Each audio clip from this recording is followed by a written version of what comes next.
Welcome back. The chase for the Sprint Cup is the closest it's ever been. And the guys I want close to me to explain what's going on are racing enthusiasts Andy Harris and Tom Waterman. Guys, it's been a pretty crazy playoffs in NASCAR, but something unprecedented happened.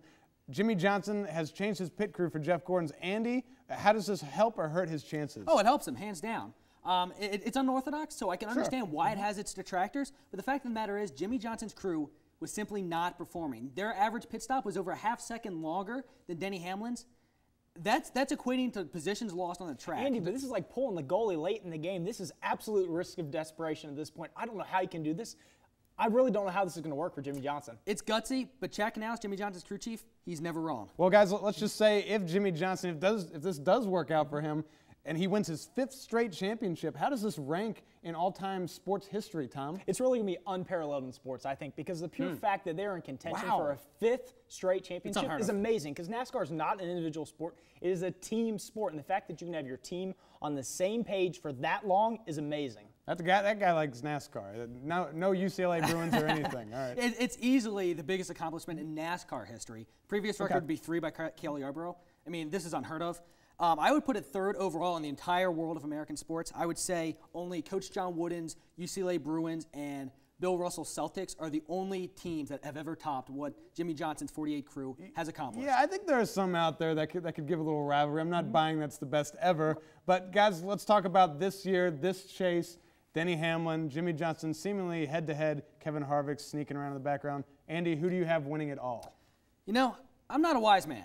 But I like to think I learned from my mistakes. In 2006, 2007, and 2008, the first 3 years Jimmie Johnson won a championship, I picked against him every single time. At the end of the 2008 season, I decided, you know what? I'm not going to pick against Jimmie Johnson again until someone proves they can beat him. To this point, nobody has proven they can beat Jimmie Johnson, not even Denny Hamlin. Denny Hamlin has 8 wins. This guy is over. What has he overcome this year? Torn ACL, had surgery mid-season. That's unbelievable in sports. Came back, won 2 weeks later. I really think this guy's going to win on Sunday at Homestead and is going to win the chase. The reason I like Jimmie, he controls his own destiny. If he wins the race and leads the most laps, he's the champion. Well, okay, it looks like I'm going to have to break the tie. I'm going to go with Kevin Harvick. Coming in from 3rd, he's going to shock the world. Let's go, Kevin. Don't make me look bad. Well, I'll be watching you on Sunday, as the rest of you should. But for now, we're going over to Christian Binder and Brian Dudiak to break down the offseason of baseball and who's making moves. Christian? Thanks, Eric. I'm joined by MLB expert Brian Dudiak to wrap up this season and get the free agency hot stove cooking.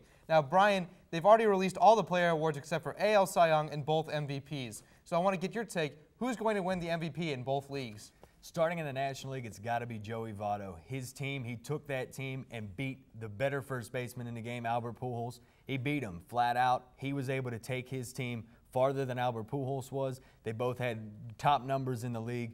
Joey Votto was the most valuable player to that team because, yeah, you've got the Cabreras and the Scott Rowlands and some of their pitchers, but Joey Votto was the Cincinnati Reds, and he brought them above the Cardinals and moved them on. Almost won the Triple Crown. I can't argue with you there. It's got to be Joey Votto. Now, in the American League, there's a little bit more controversy there. Who you got? I've got Miguel Cabrera. In my opinion, even though I picked Votto because he led that team, in my opinion, Miguel Cabrera was the most valuable player of any team.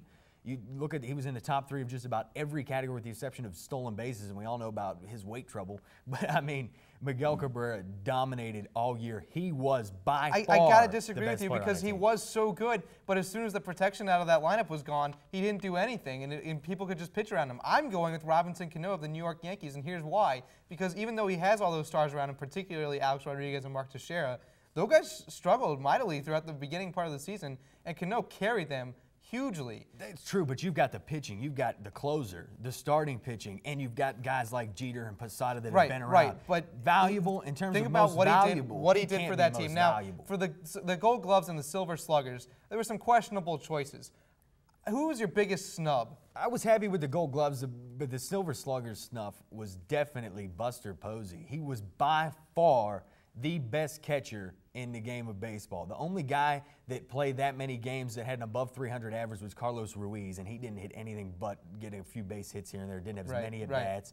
Buster Posey was by and large the best catcher in baseball offensively, and he did not get the vote at all. I think that my Silver Slugger snub is Jim Thome, because even though Vladimir Guerrero had almost twice as many RBIs, all of that production came in the first half of the season. Jim Thome was clutch all year. And for Gold Glove, I'm taking Elvis Andrus.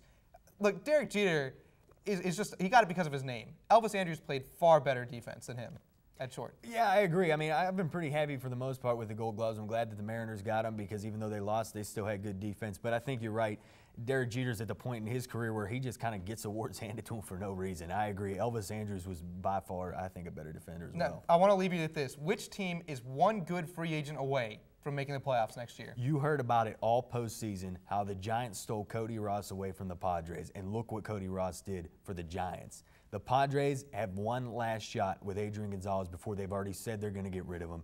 They need to go out there, get the protection for him, and they're one player away from getting where the Giants were this year. They can do it with that one more player, but this is their last shot. I'm going with the LA Angels because they were decimated by injury. They get Kendry Morales back this year, and they sign a guy, maybe Carl Crawford, who can just be that extra key in that lineup, and they will be back to where they were a few years ago, contending every year.